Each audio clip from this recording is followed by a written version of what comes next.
শুরু করি। কথা ক্লিয়ার আছে না? আচ্ছা, কতদিন মনে হচ্ছে এই পর্যন্ত আসছিল, এই যে কেস পর্যন্ত। আর আজকে হচ্ছে জিনিসগুলো ইম্পর্টেন্ট আরো বেশি। আজকে হচ্ছে সি ল্যাঙ্গুয়েজে হোয়াইল লুপের আসলে ব্যবহার, তারপর হচ্ছে যে কন্টিনিউ দেখবো। আজকে ক্লাসটা একটু লেন্দি হবে, অ্যারেও দেখবো, স্ট্রিংও দেখবো ইনশাআল্লাহ। আচ্ছা, এখন আমরা প্রথমত হোয়াইল লুপ নিয়ে আলোচনা। লুপ হচ্ছে, সেটা অনেক ধরনের লুপ আছে, যেমন একটা ব্যবহার, যেমন হোয়াইল একটা লুপ। এটা আসলে আমরা কিসের জন্য ব্যবহার করি? যেমন আমাদের হচ্ছে যে কোনো কাজটাকে সহজ করার জন্য আমরা লুপ ব্যবহার করি। হ্যাঁ, মনে করো তোমার হচ্ছে 1 থেকে 1000 ঘর পর্যন্ত তোমার নামটা প্রিন্ট করা লাগবে। এখন তুমি কি করবে? এগুলো হচ্ছে কি হাতে রেকর্ড করবা? তো তোমার টাইম আসলে বেশি যাবে, কিন্তু আউটপুট ঠিকই আসবে, কিন্তু তোমার টাইম নষ্ট হয়ে যাচ্ছে। এই জন্য হচ্ছে আবার একটা ফর লুপ চালাই দিলে কি হয়, জাস্ট লজিকের উপরে ডিপেন্ড করে তোমার হচ্ছে আউটপুট আমাদের দেখাইলো। ঠিক আছে, এখন হচ্ছে একটা লুপ কাজ করে ব্লকের ভিতরে। ঠিক আছে, একটা ব্লকের ভিতরে কাজ করে। আচ্ছা, হোয়াইল লুপটা কাজ করবে যে কোনো একটা কন্ডিশন যদি শুরু হয়, তাহলে হচ্ছে সেই প্রথম ব্লকে হচ্ছে আমাদের হোয়াইলের এখানে যে কন্ডিশনটা আছে, যেমন প্রথমত আমাদের হোয়াইল লুপ লিখতে হলে প্রথমত হোয়াইল লিখতে হবে। এখন হোয়াইল যেরকমের লেখা আছে ওই রকমের লেখা লাগবে, তুমি বড় হাতে ডব্লিউ দিলে হবে না, তাহলে সিনট্যাক্স এরর টেরর এরকম কিছু আসতে পারে, ট্রাই করে দেখবা। এখানে হোয়াইল যেরকমের আছে এরকম হোয়াইল লিখবা। তারপর এই যে প্যারেন্থেসিস আছে, এর ভিতরে কন্ডিশন থাকতে হবে। এখন কন্ডিশনে এখানে সে ইংলিশে লিখে বুঝিয়ে দিচ্ছে যে কোনো কন্ডিশন থাকতে পারে। হ্যাঁ, এই কন্ডিশনটা হচ্ছে ম্যাথমেটিক্যাল যে কোনো একটা লজিক থাকবে। তারপরে এখানে হচ্ছে তোমার এই যে, হ্যাঁ, এখানে তোমার আছে যে এই যে কার্লি ব্রেস ওপেন, এই এখান থেকে ওপেন করছে, এখান থেকে শেষ করে দিচ্ছে। এর ভিতরে হচ্ছে তোমার যে কোডগুলো লেখা এখানে লিখবা। ঠিক আছে, তাহলে এই হচ্ছে আমাদের একটা হোয়াইল লুপের হচ্ছে সিনট্যাক্স।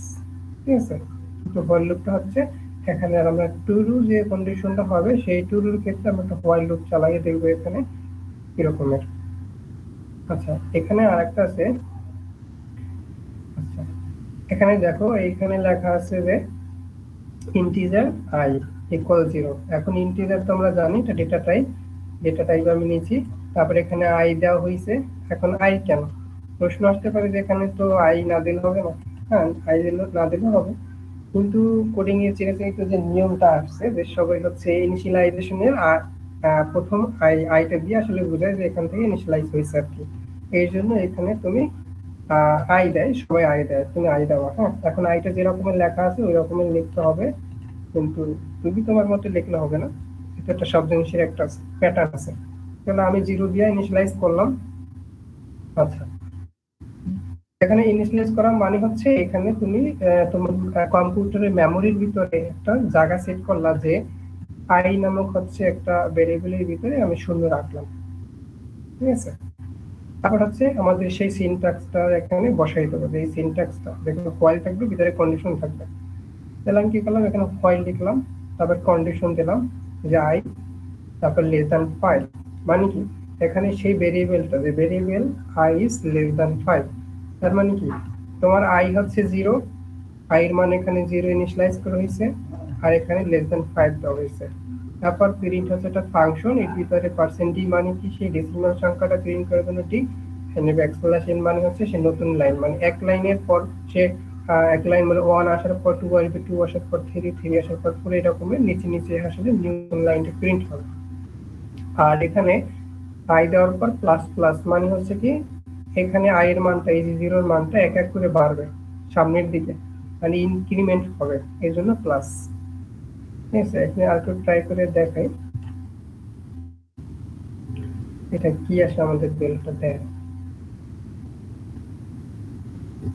এই যে আমাদের কন্ডিশনের উপর ডিপেন্ড করে এখানে হচ্ছে 0 থেকে 4 পর্যন্ত, মানে 5টা বেল আসলে সে প্রিন্ট করছে। ঠিক আছে, এখন এখানে আমার কথা হচ্ছে এটাই যে হোয়াইল লুপটা থাকবে প্রথম, তারপরে এখানে হচ্ছে তোমার শুরু এবং শেষ। মানে যে কোনো একটা কাজ শুরু করতে চাও কিন্তু তোমার সেটার ডেস্টিনেশন কোথায়, যে শেষ কোথায় সেইটা, এবং হচ্ছে সেইটা কোন পরিমাণে তুমি আগাইতে চাও, হ্যাঁ, সেইটা নিচে বলে দিতে হয়। আর মাঝখানে প্রিন্ট অপশনটা থাকে। আর এখানে হচ্ছে নিউ লাইন আই মানে হচ্ছে সেই হচ্ছে এই আই কে এখানে কল করেছে, যেমন আমাদের কম্পিউটারের সেই মেমোরির ভিতরে যে ভেরিয়েবলটা ডিক্লেয়ার করা ছিল সেইটা এখানে দেওয়া হয়েছে, মানে এইটা আমি প্রিন্ট করতে চাই। ঠিক আছে, এতটুকু ক্লিয়ার?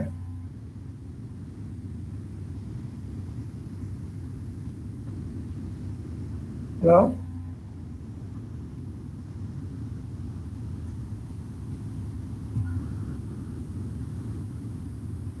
তা বোঝা গেছে এতটুকু?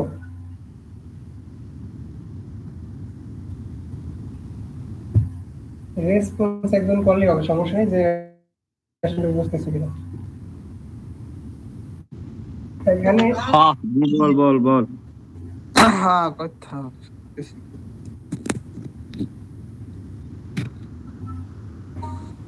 আচ্ছা, একজন রেসপন্স করলে হবে, যাতে আমি বুঝতে পারি যে তোমরা আসলে প্রান্তি থেকে শুনতেছো কিনা। যে এখানে শর্তটা হচ্ছে এইটাই যে তোমার হচ্ছে শুরু থাকতে হবে একটা জিনিসের, একটা শেষ থাকতে হবে, এবং এর মাঝখানে একটা কন্ডিশন আছে যে তুমি শুরু এবং শেষ তো রাখলে, এর ভিতরে তুমি কি পরিমাণে ডাটাটাকে প্রসেস করতে চাও, যে তুমি হচ্ছে কত করে দেখতে চাও এবং কি পরিমাণে আগাইতে চাও। সেটা এখানে প্লাস প্লাস মানে হচ্ছে সে এক এক করে, মনে করে জিরো জিরোর সাথে জিরো প্লাস ওয়ান যোগ করলে কি ওয়ান হবে, ওয়ান প্লাস টু যোগ করলে কি হবে, থ্রি হবে, এরকম সে এক এক করে ইনক্রিজ করবে। এর জন্য এই শর্তটা। এখন এখানে মাইনাস দিলে সে কি করবে, আস্তে আস্তে কমতে থাকবে। সেটা হচ্ছে সামনে গেলে দেখা যাবে। আচ্ছা, এখন এখানে একটা নোট আছে যে এইটা হচ্ছে আমাদের সারা জীবনই লাগবে এজ এ প্রোগ্রামার হিসেবে। তুমি যদি কন্টেস্ট করো বা প্রবলেম সলভার থাকো, সেক্ষেত্রে এই জিনিসটা বেশি বেশি দেখবা, বা ভবিষ্যতে লাগবে যে এটা হচ্ছে একটা এই তোমার হচ্ছে যে লুপের ভিতরে ইউজ করা হয়, এটার কাজ হচ্ছে এক এক করে বাড়ানো। হ্যাঁ, এটা হচ্ছে প্রোগ্রামিং এর ভাষায় বলে ইনক্রিমেন্ট আই প্লাস প্লাস। ঠিক আছে, আচ্ছা আচ্ছা। তারপর আছে যে এখানে হচ্ছে আরেকটা লুপ আছে, যেটা নাম আছে ডু হোয়াইল। এখন যে রকমের ডু হোয়াইলটা লেখা আছে ওই রকমের লিখতে হবে। ডু হোয়াইলের কাজ এরকমের যে কন্ডিশনটা যদি ট্রু হয় সেক্ষেত্রে সে করবে, যেমন হচ্ছে প্রথমটা এখানে ডু, এই ডুর ভিতরে একটা কন্ডিশন থাকবে, সেটা যদি ট্রু হয় সেক্ষেত্রে এখানে আলাদা একটা কিছু প্রিন্ট করলে, তুমি যেটা প্রিন্ট করতেছো ওইটা সে প্রিন্ট করবে। মানে প্রথম কন্ডিশনের ভিতরে যা তুমি দেখতে চাও সেটা যদি ট্রু হয় সেক্ষেত্রে এটা প্রিন্ট করবে, আর ট্রু যদি না হয় সেক্ষেত্রে আবার সে হোয়াইল লুপটাকে চেক করবে। তার মানে সে এখান থেকে ইগনোর করে এখানে চলে আসবে, মানে কন্ডিশনের উপর ডিপেন্ড করে। ঠিক আছে, এর জন্য হচ্ছে ডুর ভিতরে আমাদের কাজটা যদি সত্য কোনো কন্ডিশন রাখে হইলে হবে, নয়তো সে অন্য কন্ডিশন দিয়ে চেক করবে।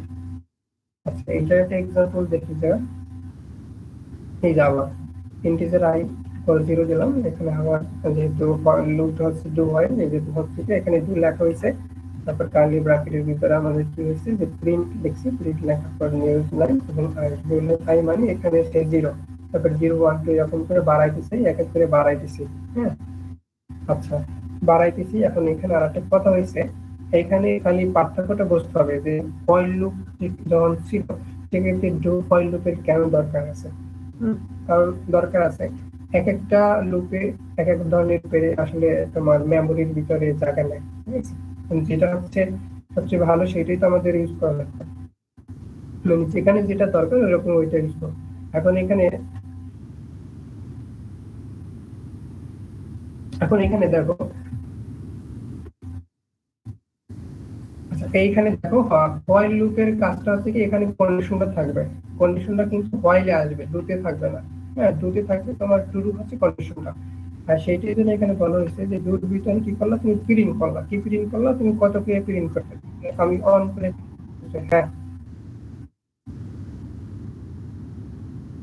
দেখা যায় না?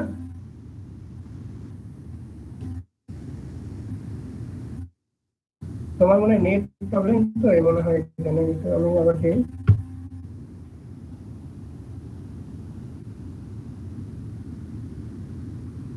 আচ্ছা, এইবার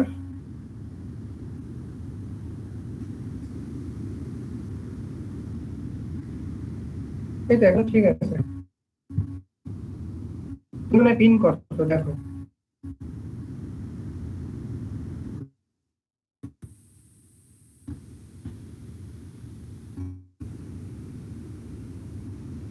আমার সিন দেখা যায় না, তাহলে তুমি আনপিন করো, তুমি পিন করতে হবে।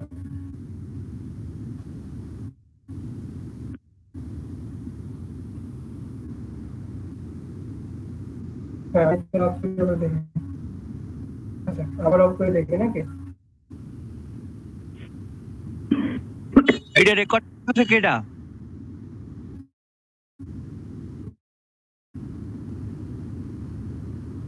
এতক্ষণ তো দেখাচ্ছি, তাই না? কিবোর্ড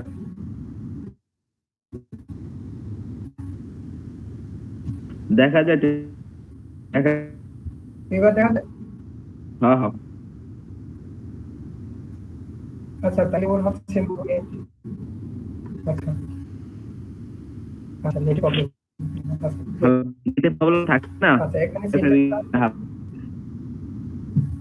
আচ্ছা ঠিক আছে, এখানে সিনট্যাক্সটা ছিল যে আমাদের ডু এবং কিন্তু কন্ডিশনটা থাকবে ফরের ভিতরে। তাহলে আমরা হচ্ছে এখানে ডুর ভিতরে কি করব, কি পরিমাণ আগাইতে চাই, মানে ইনক্রিমেন্ট করতে চাই।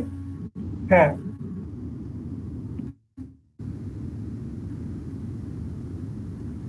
রাকিব তোর নেটটা ঠিক করে যায়।